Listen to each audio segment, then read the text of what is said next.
ભૂપેન્દ્રભાઈ, મને બહુ બેચેની લાગે છે. મન ગભરાય છે.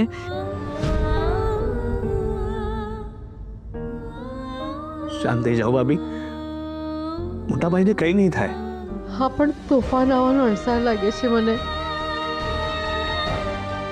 ગુરુજીની વાત યાદ છે ને ભાભી? એમણે કીધેલું તોફાન આવશે,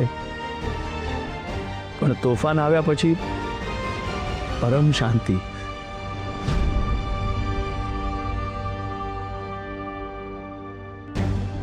તમે હૈયે ધરપત અને ઉપરવાળા પર વિશ્વાસ રાખજો. ભગવાન કરે સૌ સારાવાના થાય. બધાને એમ કેમ રાખીએ.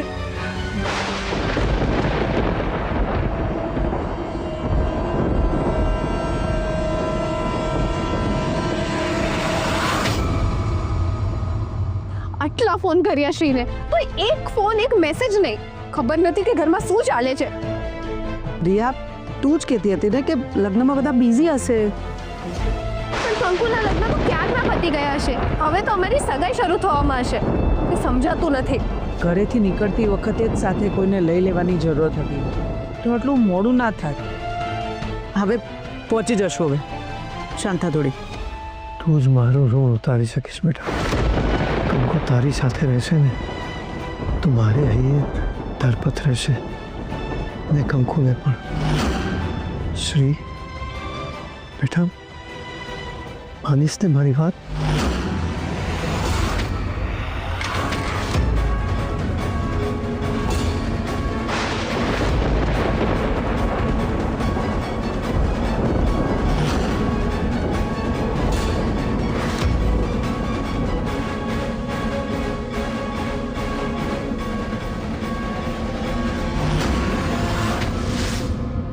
શું કરું?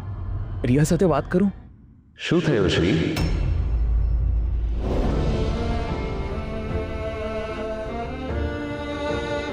રિયા સાથે વાત કરવી છે?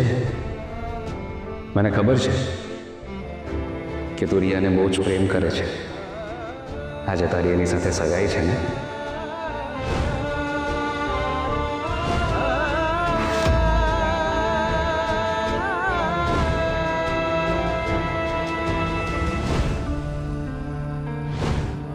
લુકિંગ સો હેન્ડસમ. રિયા, તને ખબર છે ને આજથી આપણી નવી લાઈફ શરૂ થશે. જેની હું છેલ્લા 3 વર્ષથી રાહ જોઈ રહી હતી. પણ તું જો તારા પપ્પાને, એણે એની જવાબદારી તને આપી છે. અને સંપત્તિના વારસા કરતાં પણ જવાબદારીનો વારસો વધારે કિંમતી છે, વધારે મોટો છે. ને જવાબદારી તો માણસને સામાજિક વ્યવસ્થાનો ભાગ બનાવે છે. ને જો ને તું પ્રેમમાં પડેલા પણ પ્રેમને નિભાવવાની જવાબદારી સંભાળીને સાબિત કરે છે. કારણ કે એમને ખબર છે કે જવાબદારીથી મોટું કંઈ જ નથી. કંકુએ પણ તારા ઉપર આંખ બંધ કરીને વિશ્વાસ કર્યો. એણે એની જવાબદારી તને સોંપી દીધી. એણે એકવાર પણ તારા પર શંકા નથી દેખાડી. એટલે તૈયાર. તે કહ્યું આ છોકરો સરસ છે એટલે એની હા. તે કહ્યું આજે લગ્ન એટલે તૈયાર. અને જે થયું એની માટે પણ એણે હજી સુધી તારા પર કાં તો તારા પપ્પા પર દોષ નથી આપ્યો. હું ગમે ત્યાં હોઉં પણ પ્લીઝ પપ્પા મમ્મીનું ધ્યાન રાખજે. હા, મને વચન આપ.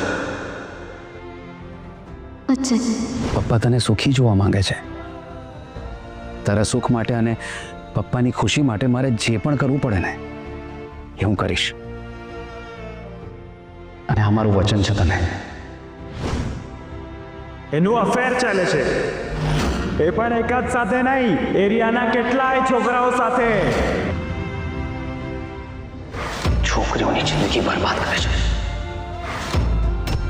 હવે આ મારા પગ પણ પકડશે ને તો પણ આ મેરેજ નહીં થાય. નહીં થાય એટલે નહીં થાય. મારું છું ને, વાંક મારો છે. કંકુએ મને જે સજા આપવી હોય એ આપે. હું તૈયાર છું સજા માટે. પણ જિંદગીભર સાથે રહેવાનું વચન આપ્યું છે મેં કોઈને. તારા પપ્પાએ પણ કંકુને આખી જિંદગી સાચવવાનું વચન આપ્યું છે. હા, તો એટલે જ હું કહું છું ને કે હું હજુ પણ છોકરો શોધીશ, કંકુ માટે બેસ્ટ છોકરો શોધીશું.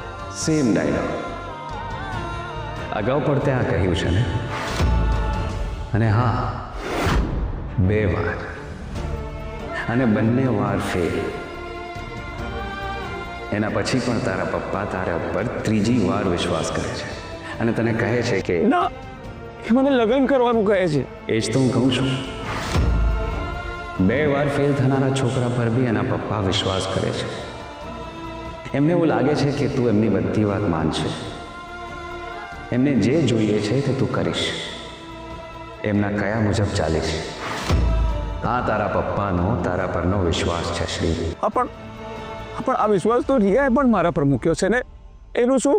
પ્રેમ કરતાં જવાબદારી વધારે કિંમતી છે શ્રી. પ્રેમમાં લોકો મરે, મારે, પણ જવાબદારી વ્યક્તિને જીવતા શીખવાડે અને મરતાને નવો શ્વાસ આપવાનું કામ કરે. યાદ છે ને રામાયણ? માતા કૈકેયીને આ વચન રામ ભગવાન તો આપ્યું જ નહોતું. એ જવાબદારી તો રાજા દશરથની હતી, પણ ભગવાન રામે પિતાના શબ્દોની લાજ રાખી. હવે નક્કી તારે કરવાનું છે શ્રી કે કંકુના પિતાને હસમુખ વંદનભાઈ જોશીએ આપેલું વચન પૂરું પાડી યથાર્થ રામાયણ પુરવાર કરવી છે. તું મને મૂંઝવે છે. ના, મૂંઝવણ વચ્ચે પ્રકાશ પાડું છું શ્રી. અને યાદ રાખજે શ્રી, તારી અજાણતામાં થયેલી ભૂલને સુધારવાની તક તને મળી છે. તું ભૂલ સુધારીશ તો કંકુનું જીવન સુધરશે. બાકી એકને આપેલા વચન પાછળ જન્મ આપનારા મા બાપને ભૂલનારા લોકો પણ ઓછા નથી. અને તું આવું કરીશ તો તારા પર આબ નહીં તૂટી પડે, પણ હા, 2 દિલ તૂટશે. એક જેણે તારી દરેક વાત વિચાર્યા વિના માની લીધી, અને બીજું જેણે તારામાં રામ જોયા.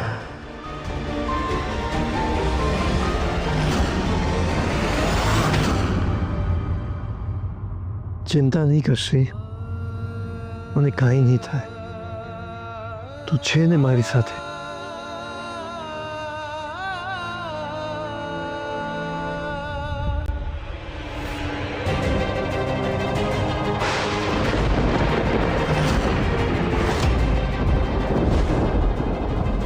એનું અફેર ચાલે છે, એ પણ એક જ સાથે નહીં, એરિયાના કેટલાય છોકરાઓ સાથે. પહેલાં તો તમને લગાડવી જોઈએ, પણ તમારી ઉંમરની ના જાય કે જાતે લગાડી લો.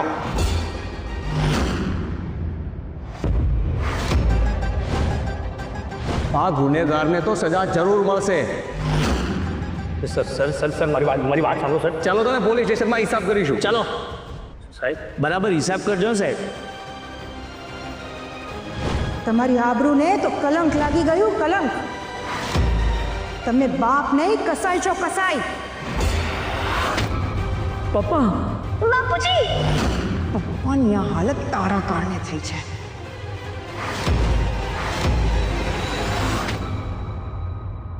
આ લોકોની મીટિંગ તો બહુ લાંબી ચાલે. નક્કી પૈસાની જ વાત હશે એટલે આટલું લાંબુ ચાલ્યું. જો એવું હશે ને તો મને નક્કી લાગી રહ્યું છે કે શ્રી આપણા બાપને એક કુકીએ નહીં આવવા દે. તને શું લાગે છે? જો એવું થાય ને તો પણ કોર્ટના દરવાજા તો ખુલ્લા જ છે. ને હું શું કહું છું, આ બધી ખોટી ધારણાઓ નહીં બાંધો, જઈને ડાયરેક્ટ સાંભળી લઈ. અરે વાત શું સાંભળવાની, સીધા જતા જઈએ ને અંદર. હાલો જઈએ ને ભાભી, હાલો. 1 મિનિટ, હું જાઉં છું.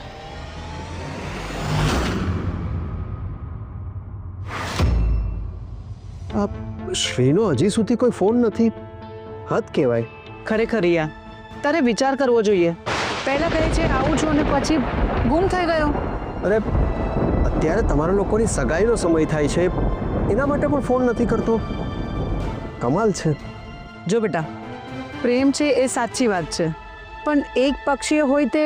ના મમ્મી, એવું જરાય નથી. શ્રી પણ મને એટલો જ પ્રેમ કરે છે જેટલો હું એને કરું છું. તમે તેને મળ્યા પણ છો ને, અને મને છે ને પૂરેપૂરી ખાતરી છે કે શ્રી મને ક્યારેય નહીં છોડે, ક્યારેય નહીં. પપ્પા, તમે કેમ બહાર આવ્યા? અમને અંદર બોલાવી લેવાતા ને. મારે જ બહાર આવતો. અરે શ્રી, તું પણ શું કરે છે? મોટા ભાઈની વાત સાંભળવાની હોય? અત્યારે એમને આરામની જરૂર છે.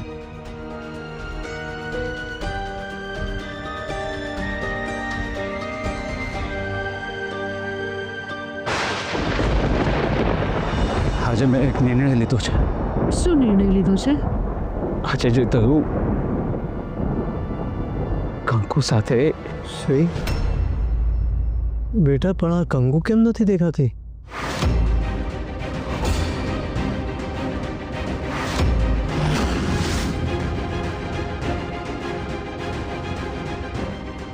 બોલાવો એને. હા, પણ પહેલા શ્રી શું કહેવા માંગે છે? શ્રી બોલ. પહેલા કંકુને બોલાવો.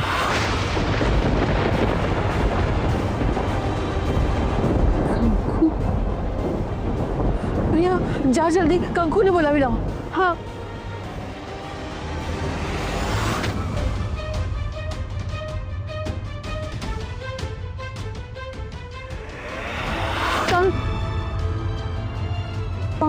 कंकु गई क्या?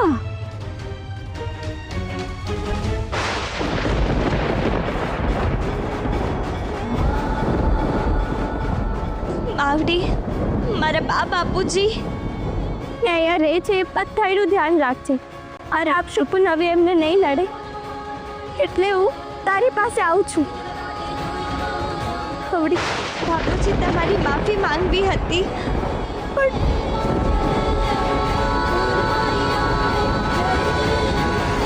વાત કરો છો તમે? આ કંકુને જ્યારે તમારા બધાની જરૂર હતી ત્યારે જ તમે. પપ્પા, મમ્મી, કંકુ ઘરમાં ક્યાંય નથી.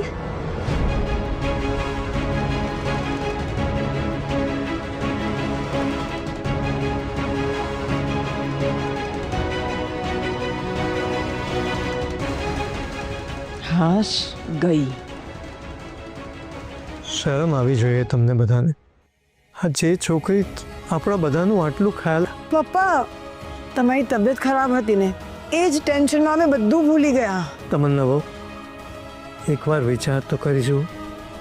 આવી રીતે તમને ભૂલી ગયા હોય તો. સોરી પપ્પા.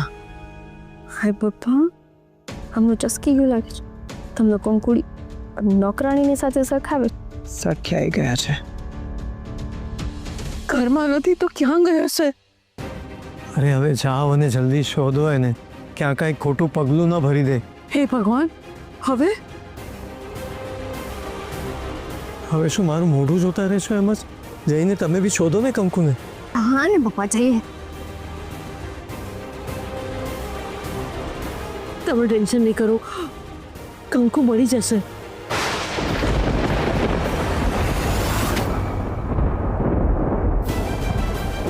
બાપુ, તમારી વચ્ચે જગ્યા કરો. હું તારો બનવા આવું છું. માવડી, મારું બચેલું જીવન મા બાપુજીને દઈ દેજે.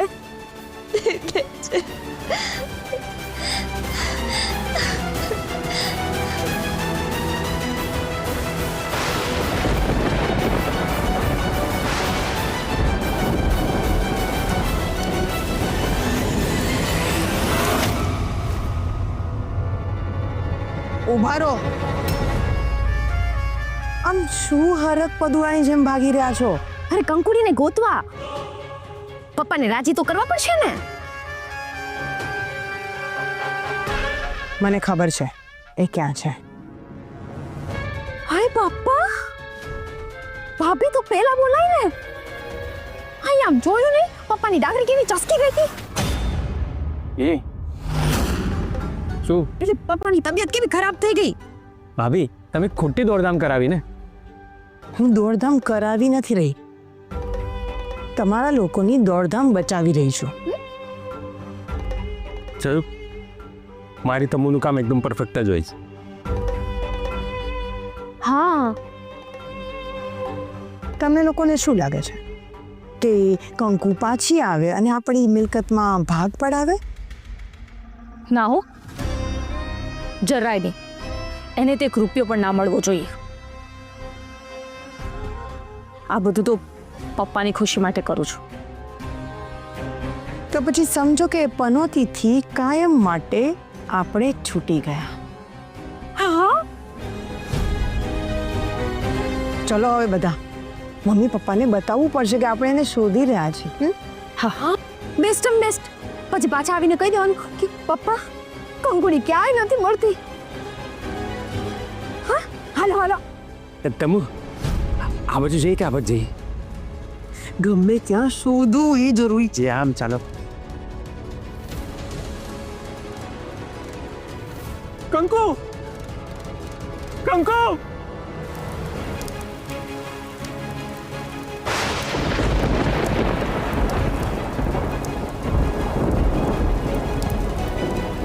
કંકુ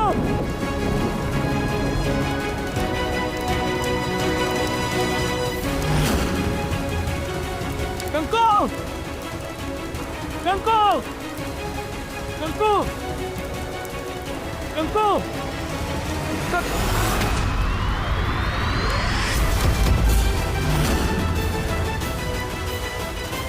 કંકુ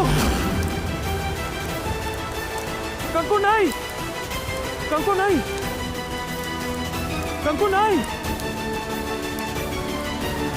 કંકુ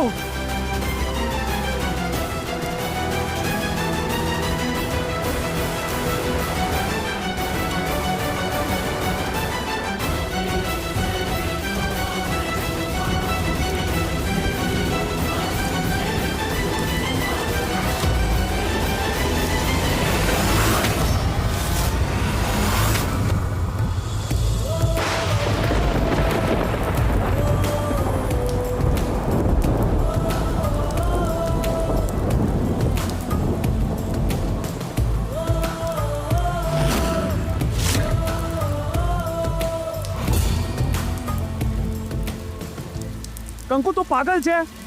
આવું કાન પર હોય આવું. બીજું શું કરું નાના શેઠ? મારા લીધે બધાય તમે બા બાપુજી બધા કેટલા હેરાન થાવ છો. બધા એટલા હેરાન થાવ છો ને હું. એટલે જીવ આપી દેવાનો. કંકુ જીવ આપવાનો હક કોઈને પણ નથી, એટલું યાદ રાખજે. એ પછી પોતાનો હોય કે બીજાનો. અને તને ભાન છે પપ્પાને જો ખબર પડી હોત તો એમની શું હાલત થઈ હોત, મમ્મીની ઉપર શું વીતી હોત. કંકુ આજ સુધી તે બધાનું વિચાર્યું અને આવું પગલું ભરતી વખતે તું બધાના વિશે વિચારવાનું ભૂલી ગઈ. અરે જે બા બાપુજીને લીધે તે લગ્ન કરવાની પણ ના પાડી દેતી હતી કંકુ, તું એમના વિશે પણ ભૂલી ગઈ બધું. મને કાંઈ યાદ નથી રાખવું નાના શેઠ, કાંઈ નહીં. મને ખાલી એટલું જોઈએ છે કે હું મૂર્છા થઈને બા બાપુજી ઉપર ભાર ના બનું. બસ એકદમ ચૂપ. હવે એક શબ્દ નહીં. જો બોલતા નહીં આવડે ને તો ચૂપ રહેવાનો કંકુ. ગુંધિયાળ બનું છું, ભાર બનું છું, તને આ બધું કે કોણ છે કંકુ? ચૂપ કીધું ને. એક શબ્દ પણ નથી બોલવાનો તારે. જે પપ્પા મમ્મી તને આટલો પ્રેમ આપે છે એમના વિશે વિચાર્યા વગર તો આવા પગલા પડે છે કંકુ. અરે ઊભી થા, જીવનમાં આગળ વધ કંકુ. ના ના મારે નથી જીવું નાના શેઠ, મારે નથી જીવું. મને જવા દે, મારે નથી જીવું. કંકુ પપ્પા મમ્મી તારી વેટ કરે છે, તારી રાહ જોવે છે. ચાલ. ના નહીં, હું આ કાલે પાછી ક્યારેય નહીં આવું. ક્યારેય નહીં, મારે નથી જીવું. કેમ કંકુ તું મારી વાત સમજ. મારે કાંઈ નથી સાંભળવું નાના શેઠ, કાંઈ નહીં. મારા લીધે બાપુજીને કેટલું સાંભળવું પડ્યું. હું એમને મોઢું પણ નહીં દેખાડું. કંકુ તારા લીધે નહીં, મારા લીધે. કંકુ આ જે કઈ પણ થયું છે એમાં મારી ભૂલ છે અને મારો વાંક છે. હું તને કહું છું ને, ચાલ તું. ના, તમારી કાંઈ ભૂલ નથી નાના શેઠ, કાંઈ નહીં. બધું મારો વાંક છે. હું છું લપશું કન્યાળ. એલા બાપુને ખોયા ને આજે બાપુજીનો જીવ જોખમમાં રાખ્યો. હું પાછી આવીશ તો બાપુજી નહીં બચે નાના શેઠ. હું સાચું કહું છું, નહીં બચે. સાચું કહું છું. હસમુખભાઈને કાંઈ નહીં થાય. મારા મોટા ભાઈ હેમખેમ છે. કંકુ જેને જે બોલવું એ બોલે, પણ તને તો ખબર છે ને તારા બાપા માટે તું એ સવાર છે જેની રાહ એ રોજ રાતે જુએ છે. તારા બાપા માટે તું એમનો એ શ્વાસ છે જે એમને દર સેકન્ડે જીવતા રાખે છે. કંકુ એ ભાનમાં આવ્યા ને ત્યારે સૌથી પહેલું નામ એ તારું બોલેલા, કંકુ. તારું નામ બોલેલા કંકુ, તારું. એમના દીકરા દીકરી કે એમના છોકરાના છોકરાઓને નહીં, પણ એમણે તને યાદ કરી. આનાથી મોટી પ્રેમની નિશાની બીજી કઈ હોઈ શકે કંકુ? અને કંકુ, પારકાઓની વાત સાંભળીને પોતિકાઓને ઝાખરો ન દેવાય. અને તું તો પારકાઓને પણ પોતાના બનાવી લેતી હોય છે ને, તો પછી બીજા કોઈની વાત સાંભળીને તું તારા બાપુજીને, એમના પ્રેમને, એમની લાગણીને ભૂલી ગઈ. મારા ભાઈ હસમુખ એ તારે માટે જીવે છે કંકુ, માત્ર તારે માટે. અને તું એમને મૂકીને જવાની હતી? તારા બાપુ સાથે તે આવો અન્યાય કર્યો હોત કંકુ?